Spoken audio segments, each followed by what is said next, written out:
जो क्वेश्चन है ये आप लोगों के लिए है। कह रहे it is time we dash with determination. Option में है एक्ट, एक्टेड, हैव एक्टेड और विल एक्ट। दोस्तों ये 4 ऑप्शंस हैं, there are 4 options, you have to choose one. आपको एक चूज करना है और बताना है इसमें करेक्ट आंसर क्या होगा। एक्ट होगा, एक्टेड होगा, हैव एक्टेड होगा या फिर विल एक्ट होगा। ये क्वेश्चन आप लोगों के लिए, कमेंट बॉक्स में आप लोग मुझे बताइएगा कि करेक्ट आंसर क्या होगा।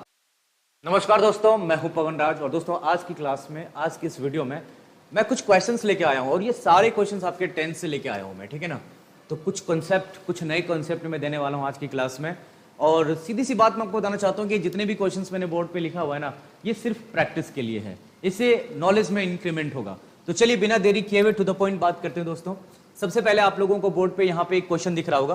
क्वेश्चन बोल रहा है कि one of the boys dash not done the homework. दोस्तों 4 ऑप्शन है यहाँ पे, हैव, हैज, कैन, कुड। तो दोस्तों डायरेक्ट टू द पॉइंट अगर बात करेंगे तो यहाँ पे करेक्ट आंसर आपका हैज होगा।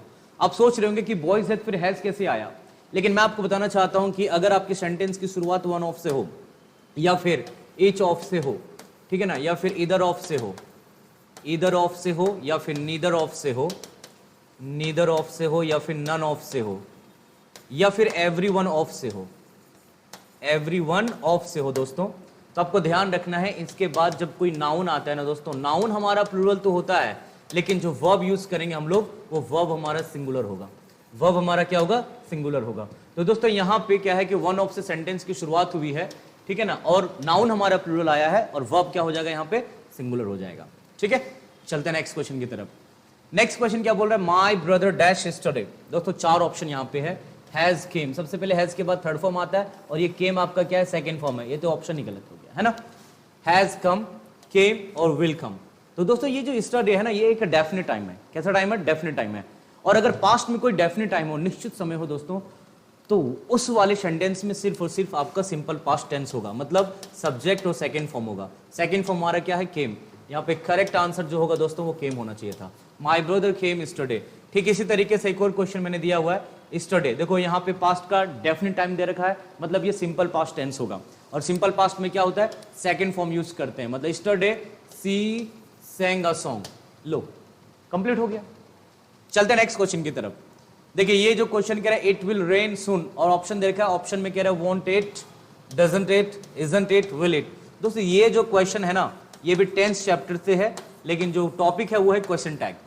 और क्वेश्चन टैग में क्या होता है कि एक रूल याद रखना आप लोगों की, सेंटेंस अगर पॉजिटिव है तो आंसर इसका नेगेटिव होगा, अगर क्वेश्चन नेगेटिव है तो आंसर इसका पॉजिटिव होगा। मतलब करेक्ट आंसर इसका क्या होगा, वॉन्ट इट। ठीक है, वॉन्ट इट इसका करेक्ट आंसर होगा। आगे बात करते हैं दोस्तों, यहां पे कह रहा है he said that he has missed his train. दोस्तों इस वाले क्वेश्चन की अगर हम बात करेंगे तो देखने में, पढ़ने में बिल्कुल सही लग रहा है, लेकिन एक रूल बताता हूं मैं आप लोगों को कि अगर आपके सेंटेंस में जो कंजंक्शन है, अगर दैट है या फिर इफ है या फिर वेदर है, ठीक है ना, या फिर कोई WH वर्ड, मतलब WH वर्ड भी कंजंक्शन का काम करता है, डिपेंड करता है, ठीक है ना। तो दोस्तों इसके पहले वाला जो क्लॉज है ना, अगर वो पास्ट टेंस में है तो इसके बाद वाला जो क्लॉज है दोस्तों वो कभी भी प्रेजेंट में नहीं होगा, प्रेजेंट में नहीं होगा। तो दोस्तों यहां पे चेक करेंगे, दैट के पहले वाला क्लॉज हमारा क्या है, पास्ट टेंस में है, और बाद वाला क्लॉज आपका प्रेजेंट टेंस में है, गलत है। ऐसे में क्या करना है, उसको पास्ट में चेंज कर देना है। ठीक है, तो करेक्ट आंसर हो जाएगा यहाँ पे he said that he had missed his train. और दोस्तों ये जो कॉन्सेप्ट है ना, ये आपका नरेशन क्वेश्चन से है, नरेशन टॉपिक से, नरेशन। और नरेशन जब भी आपको समझ में आएगा जब आपका टेंस क्लियर हो। एक चीज हमेशा सभी लोग ध्यान रखना आप लोग, कि अगर जिसका टेंस क्लियर नहीं है उसको कभी भी voice chapter, active and passive समझ में नहीं आएगा, और ना ही उसको नरेशन कभी समझ में आएगा।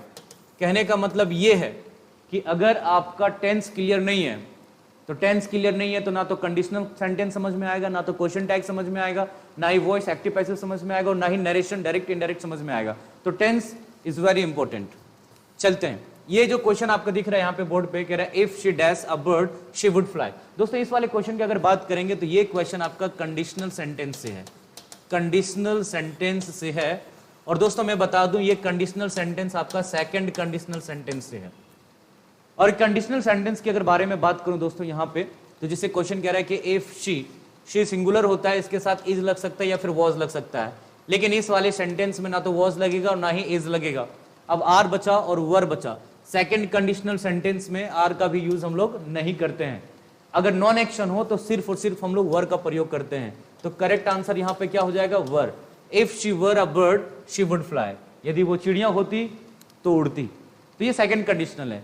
एक वीडियो मैंने इसके ऊपर बनाई हुई है यूट्यूब पे, English with Pawan Raj, you can check it out. वहां पे मैंने कंडीशनल सेंटेंस के ऊपर मैंने एक वीडियो शूट किया हुआ था और अपलोड भी किया हुआ मैंने। एक बार नए सिरे से अलग तरीके से बिल्कुल एक वीडियो फिर से मैं अपलोड करूंगा कंडीशनल सेंटेंसेस के, बहुत मजा आएगा और सारा कॉन्सेप्ट क्लियर करके मैं उसमें अपलोड करूंगा, ठीक है ना, कोई दिक्कत नहीं उसमें। दोस्तों एक और क्वेश्चन यहां पे आया है, neither of us dash fit for the job. अभी थोड़ी देर पहले मैंने आपको बताया कि नीदर ऑफ के साथ क्या होता है कि जो आएगा नाउन या प्रोनाउन वो प्लूरल होगा और वर्ब सिंगुलर होगा, ठीक है ना। तो करेक्ट आंसर की बात करेंगे दोस्तों, यहाँ पे इज का प्रयोग करेंगे हम लोग, ठीक है ना। करेक्ट आंसर यहाँ पे इज आएगा। दोस्तों एक क्वेश्चन यहाँ पे दे रखा है, ये जो क्वेश्चन है ये आप लोगों के लिए है। कह रहे it is time we dash with determination. Option में है एक्ट, एक्टेड, हैव एक्टेड और विल एक्ट। दोस्तों ये 4 ऑप्शंस हैं, there are 4 options, you have to choose one. आपको एक चूज करना है और बताना है इसमें करेक्ट आंसर क्या होगा, एक्ट होगा, एक्टेड होगा, हैव एक्टेड होगा या फिर विल एक्ट होगा। ये क्वेश्चन आप लोगों के लिए, कमेंट बॉक्स में आप लोग मुझे बताइएगा कि करेक्ट आंसर क्या होगा, ठीक है। तो दोस्तों ऐसे ही इंटरेस्टिंग वीडियोस के लिए आप हमें फॉलो कर सकते हैं। थैंक यू, नमस्कार दोस्तों।